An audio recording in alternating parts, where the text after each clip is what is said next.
ومن أحسن قولا ممن دعا إلى الله وعمل صالحا وقال إنني من المسلمين. আসসালামু আলাইকুম ওয়া রাহমাতুল্লাহি ওয়া বারাকাতুহু। আমাদের একজন ভাই প্রশ্ন করেছেন যে ওনার এক দুঃসম্পর্কের চাচা তার ছোট ভাই মারা যাওয়ার পর তার এতিম ভাতিজার প্লটের কিছু জায়গা এবং তার নিজস্ব কিছু জায়গা মিলিত করে ছোট্ট একটা মসজিদ বানিয়েছেন। তো ওই এতিম এবং তার মা অনেক দিন দরবার করেও তাদের জমি ফেরত পায় নাই। এই মসজিদে সালাত পড়া কি আমার ঠিক হবে? যদি আপনার আশপাশে অন্য কোনো মসজিদ না থাকে এবং অথবা অনেক দূরে থাকে, আপনি যে যাওয়া কষ্টকর, তাহলে আপনার ওই মসজিদে নামাজ হয়ে যাবে।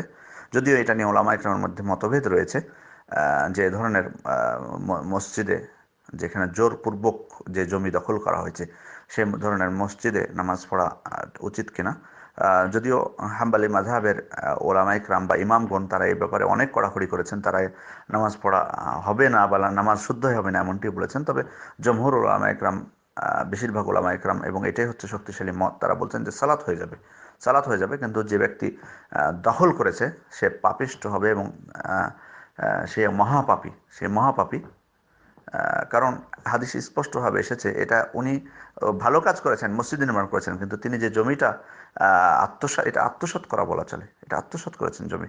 সহিহ বুখারী 3198 নম্বর হাদিস, রাসূলুল্লাহ সাল্লাল্লাহু আলাইহি ওয়াসাল্লাম বলছেন, মান আখাযা শিবরাম মিনাল আরদ যুলমান ফাইন্নাহু ইউতাওয়াকুহু ইয়াওমাল কিয়ামাহ মিন সাব'i আরাদিন। অর্থাৎ যে ব্যক্তি জুলুম করে অন্যের এক বিঘত জমিনও আত্মসাৎ করে, কিয়ামতের দিন 7 তবক জমিনের শিকল তার গলায় পরিয়ে দেওয়া হবে। সুবহানাল্লাহ। তাহলে এ বিষয় আজ যখন এই জমিটা আরেকজন এতিমের হবে, তখন সেটা মানে আরো বেশি ভয়ানক, কারণ হাদিস স্পষ্ট বলা হয়েছে যে তোমরা 7টি ধ্বংসাত্মক কাজ থেকে বিরত থাকো। তার মধ্যে একটা বলা হয়েছে যে এতিমের সম্পদ খাওয়া থেকে।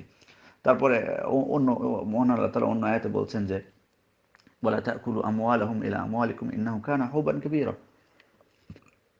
তোমরা এতিমদের সম্পদের সাথে তোমাদের সম্পদ মিশিয়ে তাদের সম্পদকে গ্রাস করবে না। এখানে দেখুন তিনি এই কাজটি করেছেন, তার সম্পদের সাথে এতিমের সম্পদকে মিশিয়ে গ্রাস করেছেন। এবং মহান আল্লাহ তাআলা বলছেন মহান আল্লাহ বলছেন যে ইন্নাহু কানা হুবান কাবীরা, এটা হচ্ছে মহাপাপ, এটাকে মহাপাপ তিনি বলেছেন। সুতরাং যে কাজটি তিনি করেছেন এটা মহা অন্যায় করেছেন, মহাপাপ করেছেন, বিশাল, উনি মানে একেবারে অত্যাচার করেছেন তার এতিমের উপর।